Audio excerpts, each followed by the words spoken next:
Hay un informe económico, uno solo, que se publica cada mes y que tiene el poder de hacer que los mercados mundiales se disparen o se hundan en cuestión de segundos. Pues bien, hoy vamos a descifrarlo. Pues sí, estamos hablando del famoso índice de precios al consumo, el IPC. Es básicamente el termómetro oficial de la inflación. Pero ojo, porque la clave no está tanto en el número que se publica, sino en cómo reaccionan los inversores.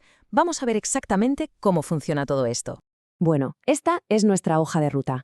Empezaremos por lo básico. ¿Qué es este informe del IPC y, sobre todo, cuál es la expectativa del mercado? Esa será nuestra línea de base.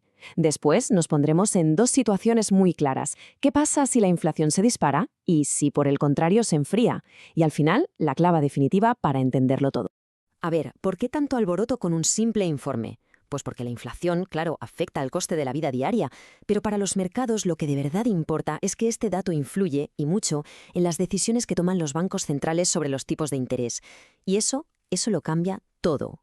Dicho de una forma muy sencilla, el IPC nos dice si el coste de la vida está subiendo o bajando. Para alguien que invierte, esto es una señal importantísima sobre cómo va la economía y, sobre todo, es una pista muy buena sobre qué van a hacer los bancos centrales a continuación. Y aquí la tenemos, nuestra herramienta clave. Esta tabla resume cómo puede reaccionar el mercado. Se fijan varias cosas, la inflación de un año para otro, la de mes a mes, y también la subyacente o core, que es la que no cuenta la energía ni los alimentos, porque sus precios son mucho más volátiles. Usaremos esta tabla como nuestra guía. Y ahora, atención, porque viene lo más importante de todo.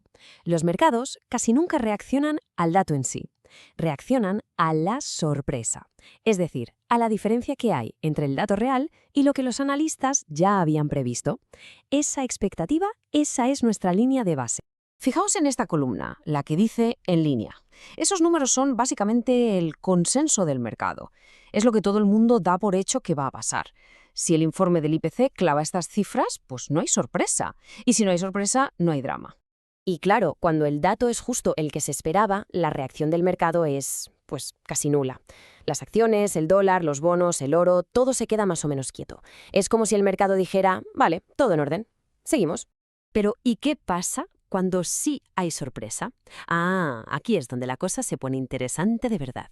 Vamos a ver el primer escenario. La inflación sale más alta de lo que nadie esperaba.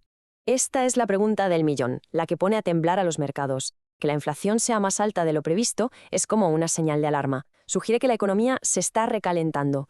Y eso, claro, pone toda la presión del mundo sobre los bancos centrales para que hagan algo. Y la reacción es casi instantánea. Si la inflación sale más alta o, peor aún, mucho más alta, las acciones suelen caer. A la vez, el dólar y los rendimientos de los bonos suben. ¿Por qué? Porque los inversores ya están descontando que el Banco Central va a tener que ponerse duro y subir tipos para frenar los precios. La lógica detrás de todo esto es bastante directa. Una inflación que sorprende al alza crea miedo. Miedo a que el Banco Central suba los tipos de interés para enfriar la economía.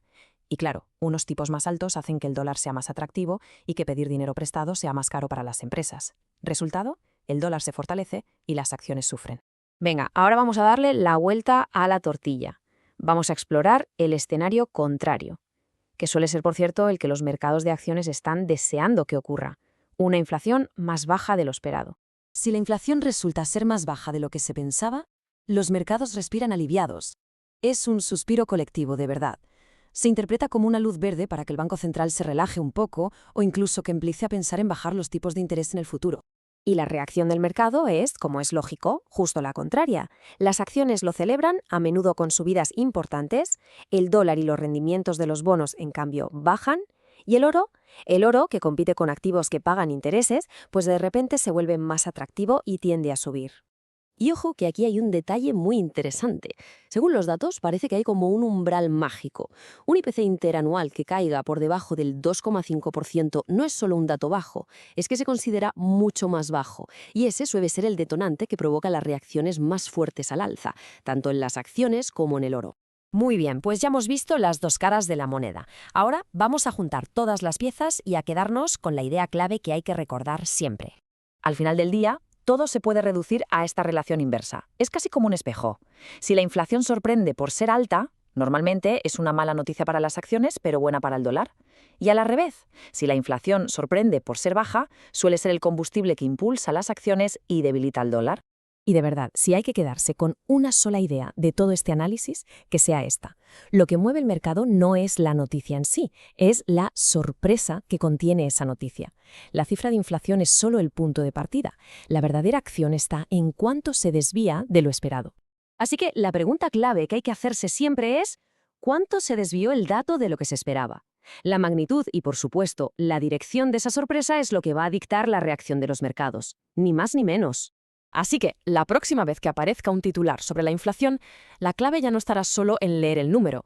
La verdadera pregunta será, ¿ha superado las expectativas o se ha quedado corto? Porque ahora se tienen las herramientas para decodificar no solo la noticia, sino la reacción del mercado que vendrá justo después. Gracias por acompañarnos.